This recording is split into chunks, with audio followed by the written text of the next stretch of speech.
नमस्कार, माझा डॉक्टर कार्यक्रमात मी डॉक्टर महेश चिटणीस सर्व शिक्षकांचं मनपूर्वक स्वागत करतोय।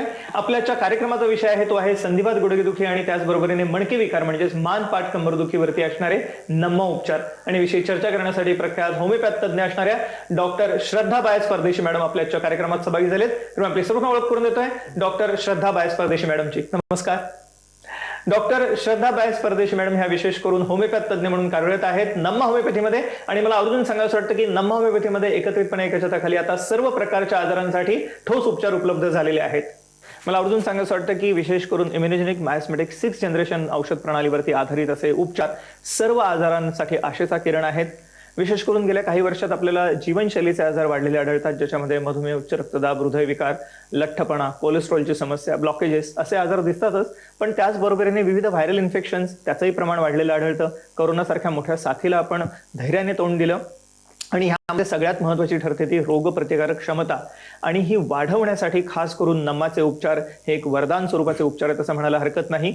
ह्याच बरोबरीने आपल्याला गेल्या काही वर्षात पोटविकारांचं प्रमाण वाढलेलं आढळतं, ज्याच्यामध्ये आपल्याला आम्लपित्त, ऍसिडिटी किंवा बद्धकोष्ठता म्हणजेच कॉन्स्टिपेशन सारखा आजार आहेत, कोलायटिस आहे, IBS आहे किंवा विविध स्वरूपाचे इतरही आजार म्हणजेच यकृताचे आजार, फॅटी लिव्हर सारखी समस्या वाढलेली आढळते, लिव्हर सिरोसिस आहे, किडनीचे विकार, किडनी फेल्युअरचं प्रमाण वाढत आहे गेल्या काही वर्षांमध्ये। आणि त्याच अनुषंगाने मला सांगायचं वाटतं की विशेष करून पुढे जाऊन खास करून मूळव्याध भगंदर सारखे आजार म्हणजे स्पाइस फिशर्स फिशुला आणि त्या अनुषंगाने व्हेरिकोज वेन ही जी समस्या आहे ह्यासाठी ठोस उपचार आपल्याला नम्मा होमिओपॅथीमध्ये मिळणार आहेत। ह्या व्यतिरिक्तही श्वसन विकार झाले तर दमा, अस्थमा, ॲलर्जी सारखे आजार आपण बघतो। ह्याच अनुषंगाने त्वचारोग म्हणजे ज्याच्यामध्ये सोरायसिस, व्हिटिलिगो ज्याला ल्युकोडर्मा किंवा पांढरे डाग संबोधलं जातं, त्याचप्रमाणे एक्झिमा सारखे आजार आहेत, खास खरूज नायटा आहे। हे त्वचा रोगांसाठी सुद्धा कोणते ठोस उपचार आपल्याला आधुनिक शास्त्रात दिसत नाहीत, पण हे आजार समूळ नष्ट करायचे असतील तर नम्मा होमिओपॅथी एक आशेचा किरण आहे असं म्हणायला हरकत नाही। ह्या व्यतिरिक्त स्त्रियांच्या आजारांचं प्रमाणही वाढत आहे। मासिक पाळीचे आजार झाले, PCOD सारखी समस्या आपल्याला गेल्या काही वर्षात वाढलेली आढळते। त्याचप्रमाणे हॉर्मोन्सचे आजार ज्याच्यामध्ये विशेष करून थायरॉइड सारखी समस्या आपल्याला गेल्या काही वर्षात वाढलेली आढळते आणि यामुळे होणारं वंध्यत्व स्त्री पुरुष दोघांमध्येही याचं प्रमाण आपल्याला जास्त दिसतं। तर आपल्याला जर का अपत्यप्राप्ती बाळ होण्याचा आनंद हवा असेल तर जरूर आपण त्यासाठी नम्मा होमिओपॅथीची कास धरा। ह्या व्यतिरिक्तही विविध दीर्घकाळ चालणारे आजार आहेत, ज्याच्यामध्ये आपल्याला विशेष करून मेंदूचे आजार आहेत, पॅरालिसिस सारखी समस्या आहे, स्मृतिभ्रंश आहे, चिडचिड, नैराश्य, मनोविकार आहेत। बालकांचे आजार जर का आपण बघितलं तर आज मला वाटतं की होमिओपॅथी आणि विशेष करून नम्मा होमिओपॅथी मधले असणारे हे इम्युनोजेनिक मायोस्मेटिक 6th जनरेशनची औषधं बालकांसाठी वरदान ठरू शकतात। आणि विशेष करून ह्याचं कौतुक सर्वच क्षेत्रातील लोकांनी केलेलं आहे। विविध सेलिब्रिटी श्री गोविंदा, श्री अनुपम खेर, श्री गिरीश ओक, श्री स्वप्नील जोशी यांनी तर कौतुक केलेलेच आहे, पण खास करून नम्मा होमिओपॅथीने वैद्यकीय क्षेत्रात केलेल्या कामगिरीबद्दल त्यांना विविध मान सन्मान पुरस्कारही मिळालेले आहेत। यामध्ये मला आवर्जून सांगायचं वाटतं की महाराष्ट्राचे माननीय मुख्यमंत्री श्री एकनाथजी शिंदे, त्याचप्रमाणे माननीय उपमुख्यमंत्री श्री देवेंद्रजी फडणवीस आणि तत्कालीन आरोग्यमंत्री, माजी आरोग्यमंत्री असणारे श्री राजेश टोपेजी यांच्या हस्ते त्यांना विविध पुरस्कार मिळालेले आहेत। आणि सगळ्यात महत्त्वाचं म्हणजे आता मी मगाशी सांगितल्याप्रमाणे नम्मा होमिओपॅथी महाराष्ट्रात सर्वत्र सेवा देत आहे। 200हून अधिक तज्ञ डॉक्टर हे अहोरात्र आपल्या रुग्णसेवेसाठी हजर आहेत। तर आपल्याला कोणत्याही स्वरूपाचा आजार असो आपण निराश होऊ नका, जरूर कॉल करा पुढील नंबरवर, संपर्कासाठी जो आपण स्क्रीनवरती बघत आहात। पण आजच्या कार्यक्रमामध्ये विशेष करून आपण चर्चा करणार आहोत ते आहेत संधिवात गुडघेदुखी आणि मानपाठ कंबरदुखी सारख्या आजारांविषयी आणि त्याविषयी आपण मार्गदर्शन करणार आहोत डॉक्टर श्रद्धा बायस परदेशी मॅडमची। मॅडम, या अनुषंगाने मला पहिला प्रश्न अर्थातच विचारायचा आहे की इम्युनोजेनिक मायोस्मेटिक 6th जनरेशन ही जी औषध प्रणाली आहे त्याविषयी आमच्या प्रेक्षकांना सांगा। नम्मा होमिओपॅथीमध्ये इम्युनोजेनिक मायोस्मेटिक 6th जनरेशन होमिओपॅथिक ट्रीटमेंटने आत्तापर्यंत आम्ही हाडांवरच्या समस्याच्या 1000हूनही जास्त पेशंटला आत्तापर्यंत आम्ही बरं केलेलं आहे। आणि या ट्रीटमेंटमध्ये ही जी ट्रीटमेंट आहे ही रिसर्च बेस्ड होमिओपॅथिक फॉर्म्युला आहे। या ट्रीटमेंटनंतर सुरुवातीला पेशंटची इम्युनिटी वाढवली जाते। इम्युनिटी वाढून त्या पेशंटमध्ये या संधिवात येण्याचे जे मुख्य कारण आहे, कशामुळे हा संधिवात आलाय, अनुवंशिकतेमुळे आला आहे का मानसिक टेन्शन, ताणतणावामुळे आला आहे का चुकीच्या जीवनशैलीमुळे हा त्यांना आजार आला आहे, तर या आजाराचा एक्झॅक्टली आम्ही कॉज बघतो। त्या कॉज बघून त्या पेशंटची प्रॉपरली हिस्ट्री घेतो आणि हिस्ट्री घेऊन त्या पद्धतीने पेशंटला मेडिसिन चालू केले जातात। नम्मा होमिओपॅथीमध्ये जे आपण मेडिसिन दिले जातात हे पूर्णपणे नैसर्गिक असल्यामुळे पेशंटला कुठल्याही मेडिसिनचा दुष्परिणाम होत नाही आहे आणि नैसर्गिकरित्या ते संधिवातासारखे जे गंभीर आणि दीर्घकाळ राहणारा जो आजार आहे या आजारापासून ते नैसर्गिक औषधाने ते पूर्णपणे बरे होतात। माझं नाव रवींद्र दत्ता, मी पुणे येथे राहतो आणि मी टीव्हीवरचा शो बघितला आणि त्या नंबरवर कॉन्टॅक्ट करून मी इथं आलो या नम्मा वैद्यम त्यानंतर मला इथे येण्या अगोदरपासून 2 वर्ष मला अर्थअष्टीचा त्रास होता. गुडघे बऱ्यापैकी दुखत होते आणि माझी ट्रीटमेंट डॉक्टर सुप्रेम तावडे यांच्याकडे सुरू आहे आणि मला आता जवळजवळ या व्याधीपासून 90% रिलीफ मिळालेला आहे. त्याबद्दल मी तावडे, डॉक्टर तावडे, नम्मा वैद्य या सर्वांचा मी आभारी आहे. आपण आता जाणून घेतलं नम्मा होमिओपॅथीच्या उपचारांविषयी, ज्यामध्ये आहे विशेष करून इम्युनोजेनिक मायझमॅटिक 6 जनरेशन औषध प्रणाली, जी अतिशय सुरक्षित आणि आरोग्यदायी आहे. म्हणजेच कोणतेही साईड इफेक्ट्स नाही आहेत. विना ऑपरेशन, विना शस्त्रक्रिया आपण गुडघेदुखीसारखी समस्या असो किंवा विविध प्रकारची इतर सांधेदुखी, ज्याच्यामध्ये फ्रोझन शोल्डर आहे, खुब्याची सांधेदुखी, एव्हियन ज्याला म्हटलं जातं, किंवा मणक्यांचे विविध विकार, ज्याच्यामध्ये स्लिप डिस्क, सायटिका, स्पॉन्डिलायटिस किंवा स्लिप डिस्कच्या बरोबरीनेच आपल्याला स्पायनल कॅनल स्टेनोसिस सारखा आजारही दिसतो उतार वयामध्ये. ह्या सर्व मणक्यांच्या आजारांवरती आपल्याला विना शस्त्रक्रिया, विना ऑपरेशन उपचार करता येणं शक्य आहे आणि हे उपचार आपल्याला आता महाराष्ट्रात सर्वत्र उपलब्ध आहेत. मुंबईमध्ये दादर या ठिकाणी, ह्याच अनुषंगाने ठाणे, पुणे, सोलापूर, कोल्हापूर, नांदेड, छत्रपती संभाजीनगर, ह्याच अनुषंगाने नागपूर, अकोला आणि नाशिक या ठिकाणी सुद्धा महाराष्ट्रात सर्वत्र ही सेवा मिळणार आहे आपल्याला. फक्त या सेवेचा लाभ घेण्यासाठी आपल्याला कॉल करायचा आहे पुढील नंबरवर. संपर्कासाठी जो आपण स्क्रीनवरती बघत आहात. मॅडम, या अनुषंगाने अर्थातच मला विचारायचं आहे आपल्याला की एकंदरीतच संधिवात किंवा सांधेदुखी म्हटलं की गुडघेदुखी आपल्या डोळ्यासमोर सर्वप्रथम येते. तर सर्वप्रथम आमच्या प्रेक्षकांना गुडघेदुखीविषयी सांगा. संधिवातामध्ये तसं पाहायला गेलं तर 100हूनही जास्त प्रकार मोडतात. त्याच्यामध्ये 3 प्रकारचे संधिवात मी माझ्या प्रॅक्टिसमध्ये जास्त प्रमाणात बघते. त्याच्यामध्ये जसं तुम्ही म्हणलात की गुडघेदुखी म्हणजे वयानुसार होणारा जो संधिवात आहे, जो की आपल्याला टाळता येत नाही. प्रत्येक एज म्हणजे 60, 70, 80 नंतर पेशंटला कुठे ना कुठे मानपाट, गुडघेदुखीसारखे त्रास आपण होताना बघतो. या आजाराला वयानुसार होणारा संधिवात म्हणजे ऑस्टिओआर्थरायटिस आपण म्हणतो. या आजारामध्ये जे मुख्य कारण आहे तर कॅल्शियम व्हिटॅमिनच्या डेफिशियन्सीमुळे हा प्रॉब्लेम होतो किंवा त्यांना कुठले क्रॉनिक आजार जसं हार्मोनल इम्बॅलन्स, थायरॉइड सारख्या, डायबिटीस सारखे कुठल्या क्रॉनिक आजारांपासून ते आधीपासून ग्रस्त असल्यामुळे सुद्धा हा प्रॉब्लेम पाहायला भेटतोय. संधिवातामध्ये सगळ्यात जो त्रासदायक जो आजार आहे तो आमवात, ज्याला रुमॅटॉइड अर्थरायटिस आपण म्हणतो. हा जो आजार आहे, या आजारामध्ये तुमची इम्युनिटी अफेक्ट होते. या आजाराला होण्यामागे ऑटोइम्युन डिसीज असं आपण म्हणतोय. या आजाराला ऑटोइम्युन डिसीज का म्हणतात? कारण की या आजारामध्ये तुमची रोग प्रतिकारक शक्ती जी आहे तुमच्या विपरीत काम करते. म्हणजे तुमच्या हाडांच्या विपरीत दिशेने ते काम केल्यामुळे या आजारामध्ये पेशंटच्या छोट्या सांध्यांपासून याची सुरुवात होत होत शरीराचा सगळे सांधे याच्यामध्ये अफेक्ट होतात. डे टू डे ऍक्टिव्हिटीमध्ये पेशंटला प्रॉब्लेम होतो. माझ्याकडे येणाऱ्या किती स्त्रिया म्हणतात की मॅडम, सुरुवातीला पीठ मळताना प्रॉब्लेम होत होता, आता बटन लावता येत नाही, केस विंचरता येत नाही.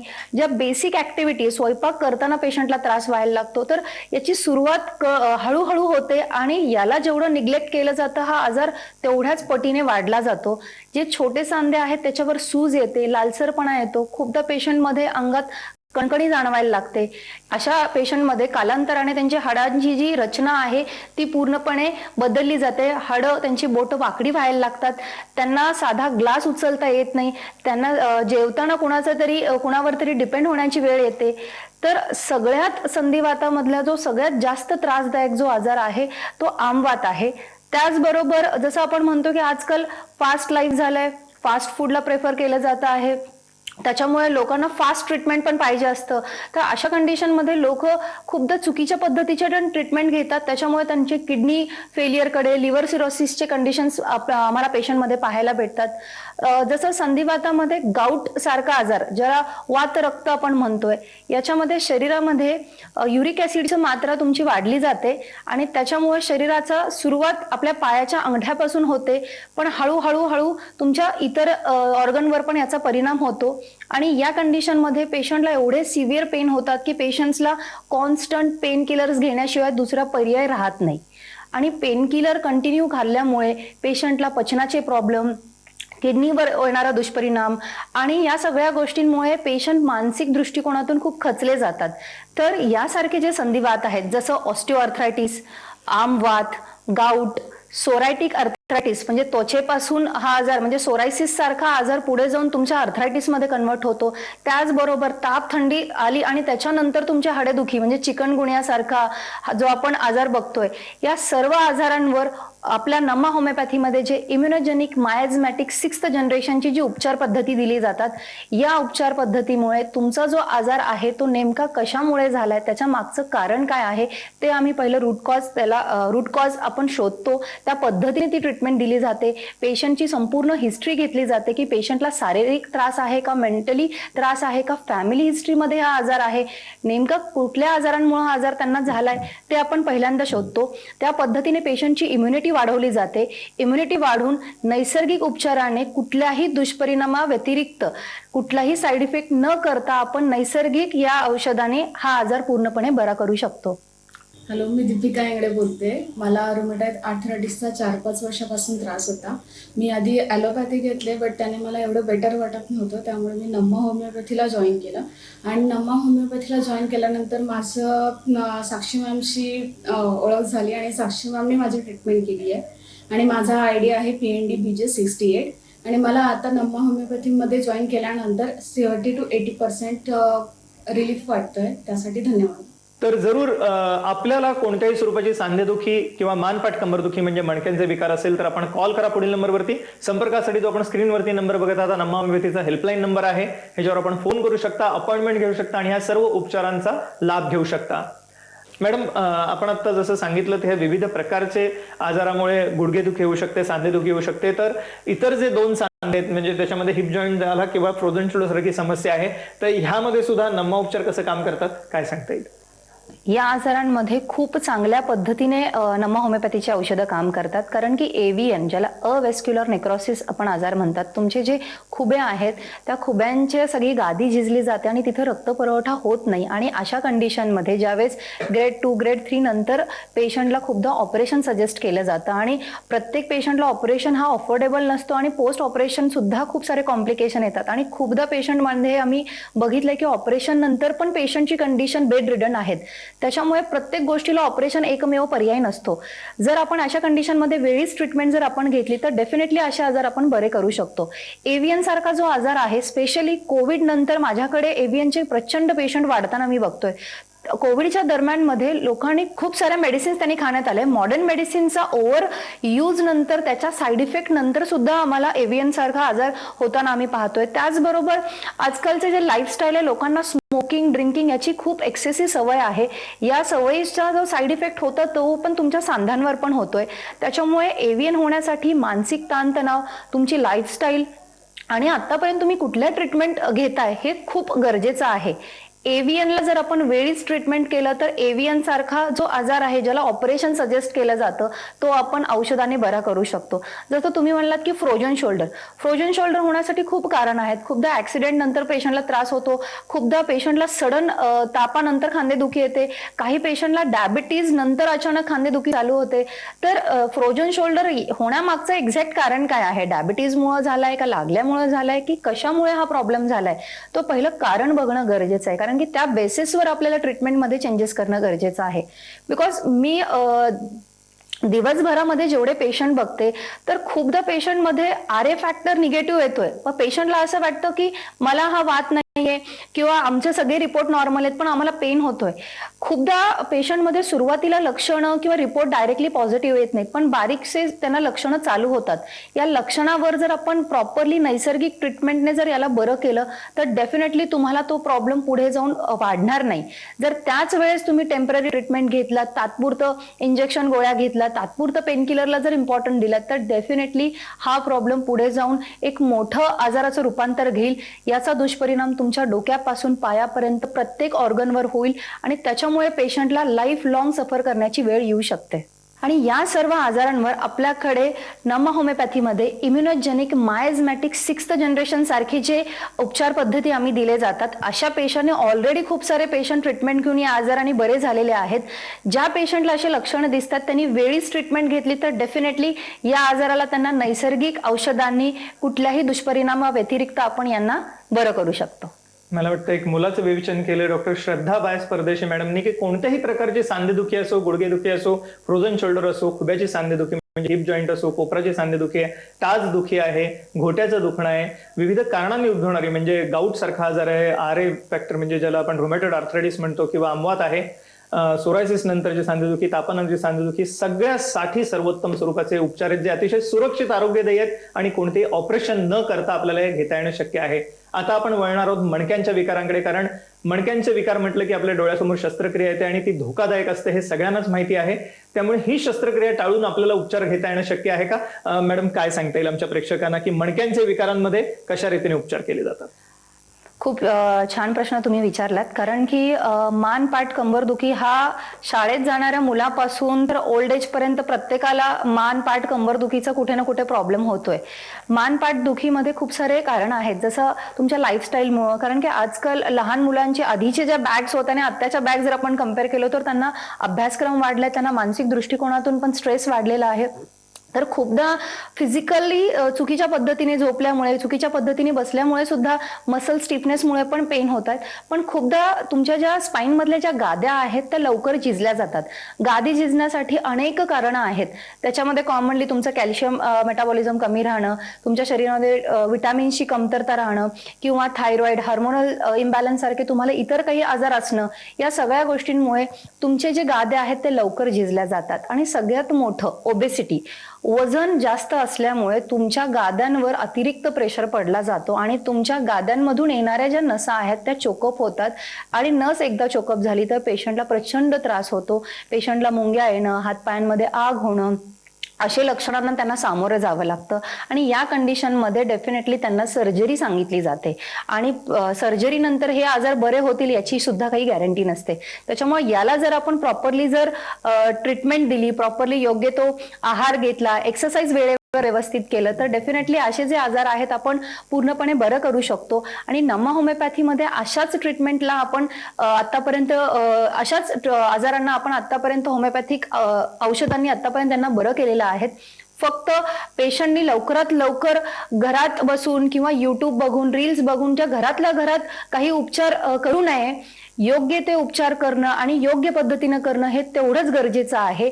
आणि नमा होमिओपॅथीमध्ये जे आपण औषधं देतोय, तुमची इम्युनिटी वाढून, आजाराचं योग्य ते कारण जाणून, तुमची प्रॉपरली माहिती घेऊन, तुमचं एक्झामिन करून आणि कुठल्याही दुष्परिणामा व्यतिरिक्त, कुठल्याही दुष्परिणामाच्या शिवाय आपण नॅचरल औषधांनी तुमचा जो संधिवात, तुमची मान पाठ कंबरदुखी, तुमच्या शरीरामध्ये कुठलाही हाडांचा प्रॉब्लेम आपण बरं करू शकतो. मला वाटतं एक खरोखर मोलाचं मार्गदर्शन केलं आपल्याला डॉक्टर श्रद्धा बायस परदेशी मॅडमनी, की कोणताही आजार असो, कोणताही हाडांचा विकार असो ज्याच्यामध्ये सांधेदुखी आहेच, पण मानपाठ कंबरदुखी म्हणजे मणक्यांचे विकार ज्याच्यामध्ये स्लिप डिस्क आहे म्हणजे गादी सरकणं आहे, किंवा स्पॉन्डिलायटिस आहे, सायटिका सारखा प्रॉब्लेम आहे ज्याच्यामुळे पायात वेदना होऊ शकतात. सर्वायकल स्पॉन्डिलायटिस मध्ये आपल्याला हातापायामध्ये मुंग्या येणं किंवा वेदना होणं असं दिसू शकतं, किंवा बऱ्याचदा चालल्यानंतर थांबावं लागतं आपल्याला, थोडा वेळ चालल्यानंतर उभं राहू शकत नाहीत असे पेशंट, मणक्यांचे विकार असणारे. स्पायनल कॅनल स्टेनोसिस सारखी समस्या आहे. ह्याच बरोबरीने आपल्याला गेल्या काही वर्षात पोट विकारांचं प्रमाण वाढलेलं आढळतं, ज्याच्यामध्ये आपल्याला आम्लपित्त, ऍसिडिटी किंवा बद्धकोष्ठता म्हणजेच कॉन्स्टिपेशन सारखा आजार आहेत, कोलायटिस आहे, IBS आहे, किंवा विविध स्वरूपाचे इतरही आजार म्हणजेच यकृताचे आजार, फॅटी लिव्हर सारखी समस्या वाढलेली आढळते. लिव्हर सिरोसिस आहे, किडनीचे विकार, किडनी फेल्युअरचं प्रमाण वाढत आहे गेल्या काही वर्षांमध्ये. आणि त्याच अनुषंगाने मला सांगायचं वाटतं की विशेष करून पुढे जाऊन खास करून मूळव्याध भगंदर सारखे आजार म्हणजे पाईल्स फिशर्स फिशुला आणि त्या अनुषंगाने व्हेरिकोज वेन ही जी समस्या आहे ह्यासाठी ठोस उपचार आपल्याला नमा होमिओपॅथीमध्ये मिळणार आहेत. ह्या व्यतिरिक्तही श्वसन विकार झाले तर दमा, अस्थमा, ॲलर्जी सारखे आजार आपण बघतो. ह्याच अनुषंगाने त्वचारोग म्हणजे ज्याच्यामध्ये सोरायसिस, व्हिटिलिगो ज्याला ल्युकोडर्मा किंवा पांढरे डाग संबोधलं जातं, त्याचप्रमाणे एक्झिमा सारखे आजार आहेत, खास खरूज नायटा आहे. हे त्वचा रोगांसाठी सुद्धा कोणते ठोस उपचार आपल्याला आधुनिक शास्त्रात दिसत नाही. तर ह्या सर्वांसाठी सर्वोत्तम स्वरूपाचे, सुरक्षित आरोग्यदायी स्वरूपाचे असे उपचार आता उपलब्ध झालेले आहेत, जे आहेत इम्युनोजेनिक मायस्मॅटिक 6th जनरेशन औषध प्रणालीवरती आधारित, ज्याचा लाभ घेण्यासाठी आपल्याला फक्त कॉल करायचा पुढील नंबरवरती, संपर्कासाठी जो आपण स्क्रीनवरती बघत आहात. आणि नमा होमिओपॅथी आता महाराष्ट्रात सर्वत्र सेवा देत आहे. मुंबईमध्ये दादर या ठिकाणी, त्याच अनुषंगाने ठाणे, पुणे, सोलापूर, कोल्हापूर, नांदेड, छत्रपती संभाजीनगर, अकोला, नागपूर आणि नाशिक या ठिकाणी सुद्धा. तर जरूर आपल्याला कोणत्याही स्वरूपाची सांधेदुखी किंवा मानपाठ कंबरदुखी म्हणजे मणक्यांचे विकार असेल तर आपण कॉल करा पुढील नंबरवरती. संपर्कासाठी जो आपण स्क्रीनवरती नंबर बघत आहात नमा होमिओपॅथीचा हेल्पलाईन नंबर आहे, ह्याच्यावर आपण फोन करू शकता, अपॉइंटमेंट घेऊ शकता आणि ह्या सर्व उपचारांचा लाभ घेऊ शकता. मॅडम, आजच्या कार्यक्रमात आपण सहभागी झालात आणि अमूल्य मार्गदर्शन केलं त्याबद्दल मनपूर्वक आभार. धन्यवाद.